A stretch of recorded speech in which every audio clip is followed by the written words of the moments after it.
So I would first like to know the audience profile. So how many of you are Android developers? Everyone. Great. So how many of you already use Kotlin? Great. How many of you already use Coroutines? Very few.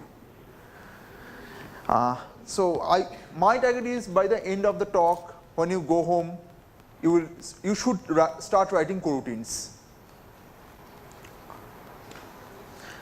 Here's a bit about myself. We can skip that. A little bit marketing about myself. So that's my Twitter profile. You can follow that. I only post about technology related stuffs and my books. So the third one, Coroutine for Android developers, is still work in progress. Since after stable release of Coroutines, a lot of things has changed, right? If you follow the Coroutines and its releases, then after stable release, a lot of things change than the experimental one. So it's still work in progress, and other two are available in the marketplace in Amazon as well as in the packed. Link is provided. So the main focus of our talk today is async coding, right? Async coding doesn't mean that you will write on two computers simultaneously. Async code means that you are writing your code so that your processes can be performed asynchronously. That is our main goal. And it means concurrency, right? Yeah, that's what asynchronous means, and not that image. I just put up that image. I liked it. Who among the audience likes the Matrix film and watched it? Yeah, I like it too.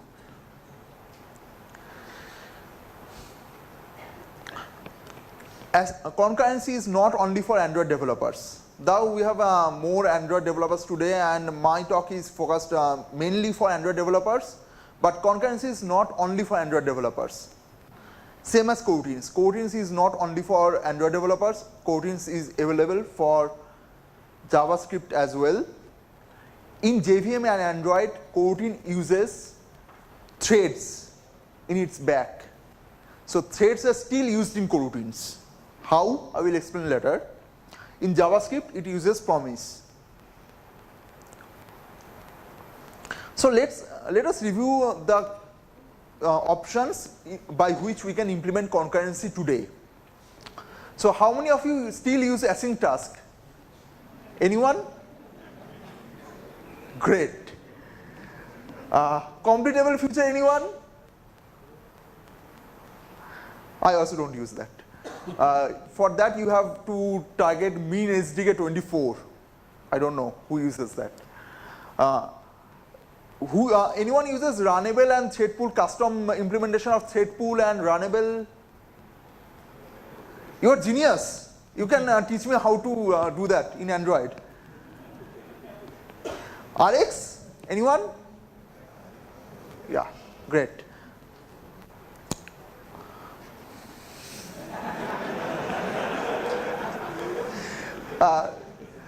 Thankfully, no one uses async task here.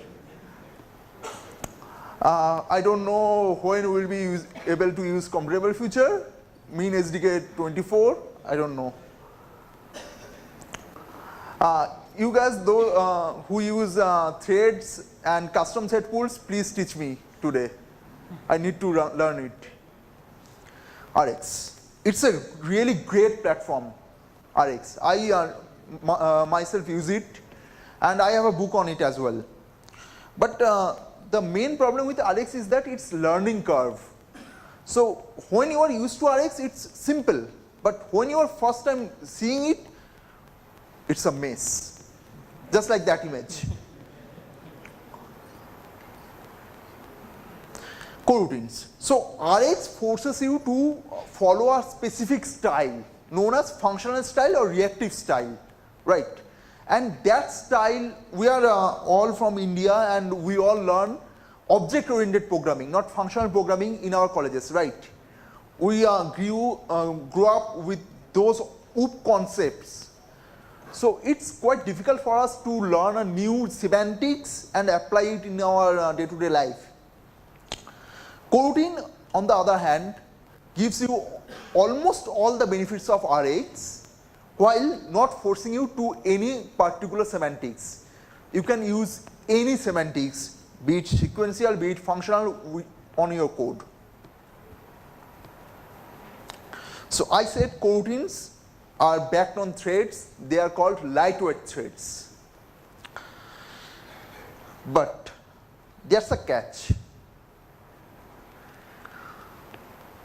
One thread can run multiple coroutines.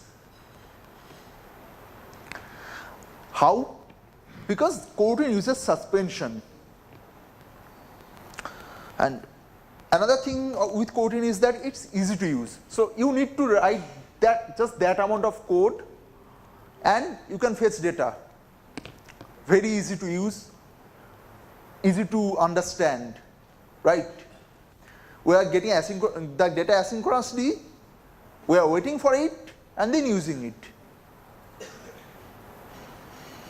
So for learning coroutines, these are the 4 steps we need to follow. If we want to learn the theory, we can obviously do the copy-paste things and there will be 4 to 5 lines max, which I will be showing at the end of this presentation.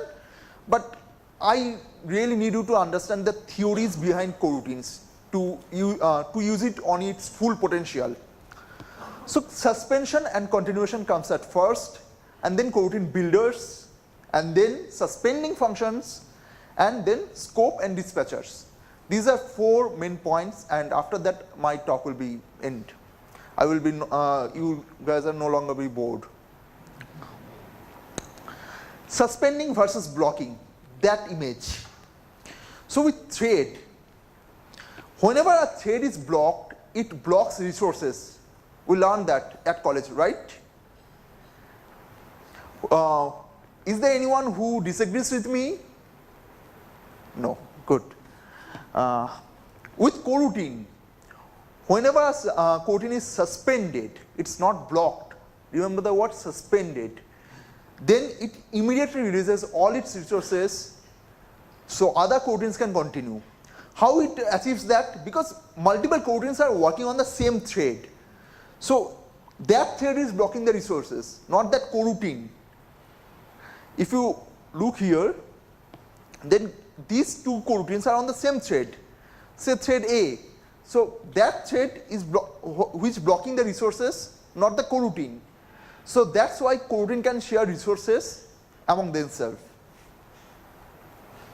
Suspending versus blocking. Anyone tried to look into the definition of sleep, thread.sleep before? Anyone?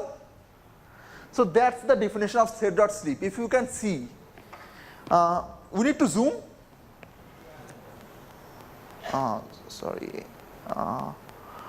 Let's open that. No, not able to zoom. So in there's a while loop, an infinite while loop that's running until the time is achieved or the time gap is achieved, and then it just breaks. So if you are running a while loop in your thread, then obviously you can't release the resources. You are blocking the processor, you are blocking the memory and everything. So that's the suspension in coroutines. So in coroutines we have a delay function, which is the suspended version of thread.sleep. It does the same thing but in suspension way. So what delay does is that it just schedules and resume for that time gap, and after that time gap your coroutine is resumed, nothing else. There is no while loop, no blocking. It's just a scheduler.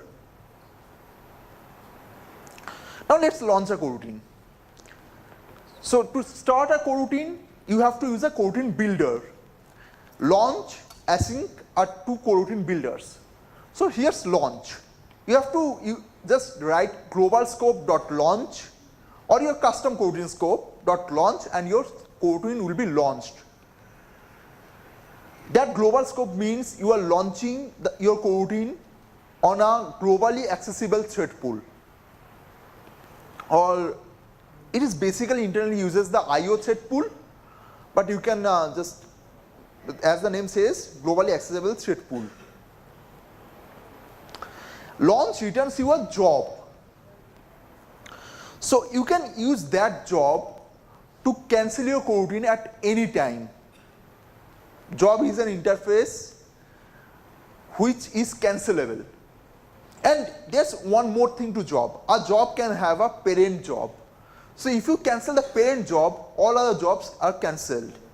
So coroutines are nestable. So if I write another coroutine inside that launch, and if I cancel the parent job, all the other coroutines and child coroutines will be cancelled. Async. So we have learned about launch. Now async.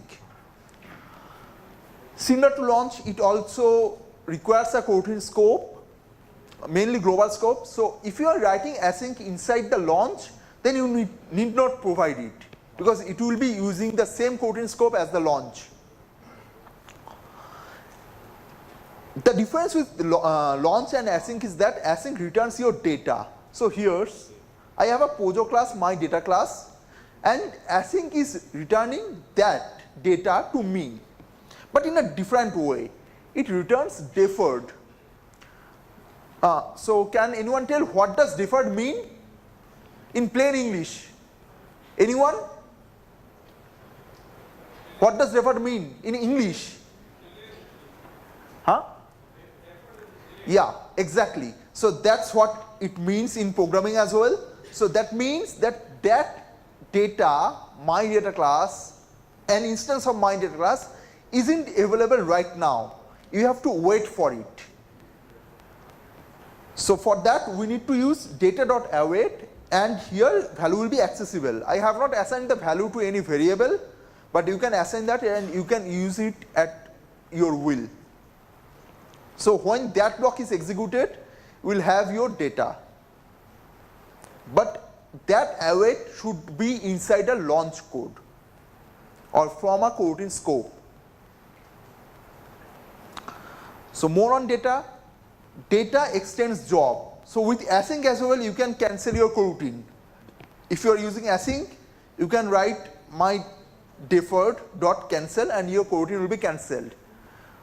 The benefit of data is that it's a wrapper on your data. So if you are using deferred, you will get some value back from the async. Now suspending functions. So we often have a function that does a long running work or that does a API call. While in Java, is there a way to prevent calling that function from your onCreate, main activity onCreate, or any activity.onCreate? Is there a way? Anyone? I guess everyone is silent because no one knows a way about it. So Kotlin provides us that way. So if you annotate a function with the suspend keyword, then what happens is that you can't call that function outside a coroutine context or coroutine scope. So it's a language level security that you can use. So whenever you have a function that you don't want to be called on the main or UI thread, you can annotate with the suspend keyword and call it from the background thread or whatever thread you want. One thing to remember is that it doesn't stops you to call the function from the main thread, because in the coroutine scope as well you can provide the main thread and you can call it. What it does is that you can't accidentally call it from your onCreate or those areas where you are not using any coroutine scope or context. Now, as I said, it's a compiler level restriction. So when you are write the code, you will see the error instantly. It's not a runtime error, it's a compile time error. It also does one more thing. So whenever you are calling a suspending function from your coroutine, it will suspend the execution of your coroutine and continue its processing. So when your suspending function is running, your coroutine will be suspended, and whenever your function is complete, then only your coroutine will be resumed with the result of the function. And just like any other function, suspending functions can return any data and can take any parameters. Now, we talked a lot about coroutine scope, right? We mentioned coroutine scope a lot. Now, what is coroutine scope? So, coroutine scope is basically a container of coroutine context. Now, what is coroutine context? It's not your activity context, it's not your application context. What does context means in English? A collection of information, right? In Android as well, context means a collection of information regarding the activity or application. In coroutine context means a collection of information regarding the coroutine, like what thread the coroutine will be executed on, the dispatchers of the thread and all, and also the error handlers. That is also a context level information. Every coroutine builder like launch and async are extension functions. Now, who among the audience already know about extension functions in Kotlin? Okay, so if you don't know about extension functions, in Kotlin you can add a functionality to a class that you don't own, right? So if you can write view.isVisible code in your Kotlin, that is called extension functions. Just do a little bit research on it, and there's a lot of examples out there. And also there's a site kotlinextensions.com created by Ravindra Kumar. He gave a talk here last year, I guess. So his site is kotlinextensions.com. You can use that site, and there are a lot of utility extension functions. You can copy it in your code, and it will be really helpful for you. And so launch and async are extension functions over coroutine scope. So you can't just call launch and async from your without your coroutine scope. Now, obviously, global scope is not always be useful for you, right?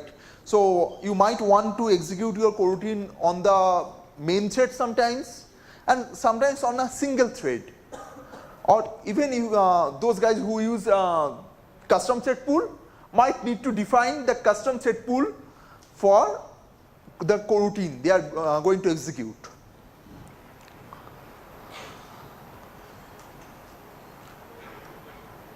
As I said, all coroutines must be launched within a coroutine scope.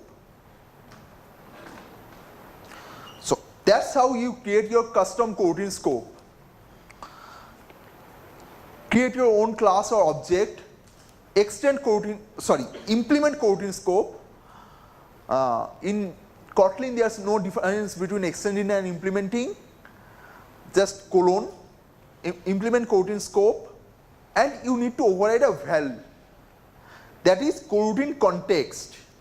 Now here I used a single thread coroutine context, but still I can launch a multiple coroutines on that single thread. Also, one more thing, okay, I will mention another surprise is there for you. I will mention it later. So let's start with dispatchers. So they are who are using RX again? Okay, who are using schedulers in RX? They are helpful, right? Yes? Okay, audience is about to go to sleep. Just 15 minutes more, and after that you can go to sleep. Okay, so schedulers is really helpful to choose a predefined thread pool configuration from your code, right? Dispatchers do the same thing. So there are dispatchers.main, dispatchers.io, dispatchers.unconfined, and dispatchers.confined. Dispatchers.main is the main thread. You can use that to specify, to execute your code in main thread. I will be showing example of it. Dispatchers.io is the IO thread pool. Now, tell me one thing. Tell me the maximum number of threads available in IO thread pool in Java. Maximum number of threads in an Android app. Anyone? Huh? 120 threads available in IO thread pool? Are you sure about that? So there's max to max 4 to 6 threads at a time can run. At a time. 4 to 6 threads depending on your processor configuration can run on the IO thread pool. And here's the catch. In dispatchers.io there can be 64 plus coroutines. Quote the number, 64 plus coroutines can be executed at a time, parallelly. Now let's write our code for Android. So, who among the audience follows the architecture like MVP, MVPI, MVVM? Quite good number of audience. I didn't expect that much. Anyways, it's a good habit to follow architecture, and if you are following architecture, then you will need this repository. So that repository thing is common across all the architectures. So I just use that thing, and for other, I didn't follow any particular architecture because those people who are not accustomed to a particular architecture can find it difficult. So everything else is called from the activity, which is a bad practice but good for demonstration. So here I have the API, GitHub API, and we are getting some data from it and we are awaiting for it. Now, how we are calling await without async? I am using retrofit in that example, and retrofit provides you coroutine adapters. Now with coroutine, for a simple URL call you don't need anything. You can just URL, write URL.read text, and it will be sending the text over to you. But for complex API calls, retrofit is better, right? So that's the API. It returns deferred of our data type or POJO class or data class in Kotlin. And then in main activity, we need to implement the coroutine scope. Now, why we are implementing the coroutine scope in main activity rather than that we have seen below before, that create an object of coroutine scope? The reason is simple. So with main activity or any activity, you want to destroy all your subscriptions at the activity on destroy, right? Or you want to cancel all the jobs or all the coroutines that is created when the activity is destroying, right? Or am I saying anything wrong? Yeah. For that purpose, if you can see the code, then in on destroy we are calling job.cancel, and in the coroutine context we are providing dispatchers.io plus job. Look here. So here's the thing, you can add a job to your dispatcher and plus operator works here. What it does is that it assigns that particular job as the parent job to all the coroutines that will be executed within that scope. So that job above here will be the parent job for all the coroutines that is executed within that activity. So when you cancel that job, all other coroutines that is executed within that activity will be automatically cancelled. Much like the in Rx, what do you use? Rx 1 or 2? Exactly, disposable.dispose. So we use composite disposable to add all our subscriptions to one place, but you still need to use composite disposable to add, right? Here you don't need that. You just create your coroutine context and cancel your job, all other coroutines will be cancelled automatically. And that much of code only. Is there anyone who is not able to understand that code? Anyone? I will explain it if there is one single person. Anyone? Let's still explain it. Yeah. I have one doubt regarding this code.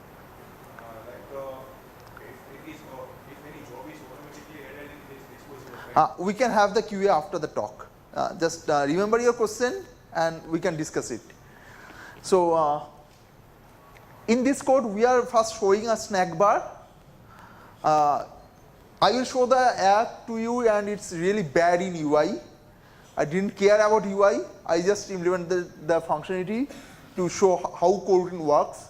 So showing a snack bar for loading is a bad practice, but I still did it. So then we use launch. We didn't use global scope here. Please note, we didn't use global scope here. Why? Because activity is implementing its own coroutine scope. So it already gets its coroutine scope. And then exception handler. I will explain it later. What is exception handler? Then here we will have our data. Just go to the previous slide and we are returning that list here after await, right? So here we have our data ready and then we are changing the context to the main thread. So if you are calling a notified error set changed in your adapter, or if you are doing anything on the view, you need to be on the main thread, right? So with context is a function in Kotlin which lets you change the context of the thread. Like we were executing in dispatchers.io, but for that block only, it will be dispatchers.main, which is your UI thread in Android. And then we are showing the data and just showing in the snack bar data loaded. Again, bad thing. Now, exception handler. So that was not done, right? What if there is error? What if there is an API level error? How do we handle it? Answer is here.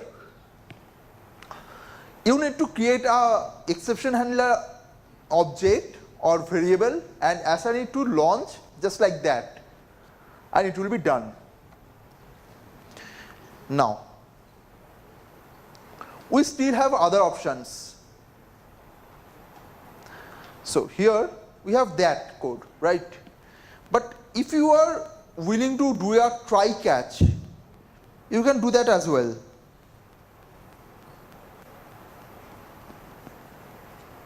So let me check out to a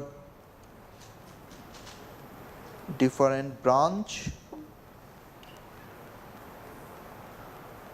Git checkout master. So here I have did the thing in retrofit way.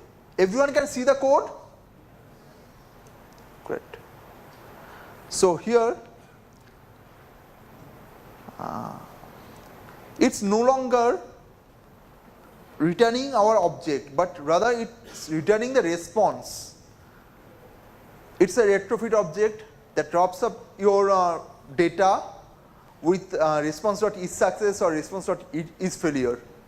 And then we are checking if it's isSuccess, we are showing data, otherwise we are not showing data. There's another way. You can use try catch as well. So let's view the history. Show history, and then get. So you can use that as well. It's showing the error as we have changed the version of this file only, but not the repository one. But it works, and you can check out the Git link I will share after the talk. You can check out it, and it works. Every version of that code works. So here we use the same thing, but we use try catch. But if you are willing to do it on the coroutine way, then the better one will be to use this one only.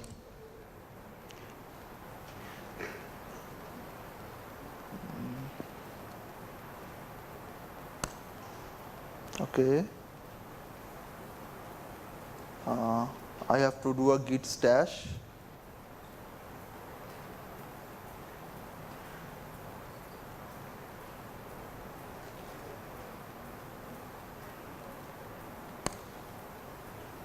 Okay. Now everything is changed again. Now, so here we created our coroutine exception handler, and here in the launch we assigned it and nothing else. So whenever any error happens, it will be coming to here, and that snack bar will be shown, and I tested it. So that's all in coroutines. Exception is handled, your data is with you, you can show it in the UI with the dispatches.main, and for further resources you can check it out. So that Caster.io link, so Caster.io is preparing a course on coroutines, and as you know, in Caster.io there are few free courses and few premium courses. Few free lessons and few premium lessons within a course. So that is not published yet, but we are working on it. So you can save the link and you can view back later, or for now if you view, you will get a preview version of the first video of the course. And other resources, like there are Coroutine Code Lab, it's there. Then my book Coroutines for Android Developers, it's there. Then there's Coroutine Guide, you can view that as well. So all other links are most useful for coroutines. You can view that, and Coroutines Code Lab is really helpful if you are first time starting with coroutines. So thank you all.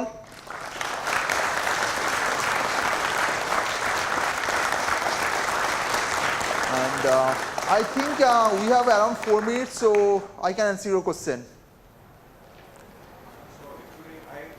Can someone get him a mic?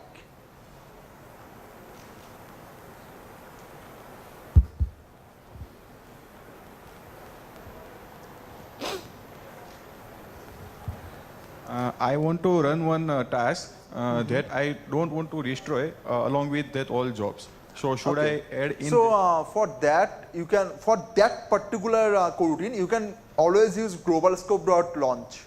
Global scope is still there. Okay, so if you use globalscope.launch, your custom job or your custom coroutine scope will not be assigned to that launch. Okay. Thank you. Yeah. Any more questions? Okay. Remaining questions we can take offline. And thank you all.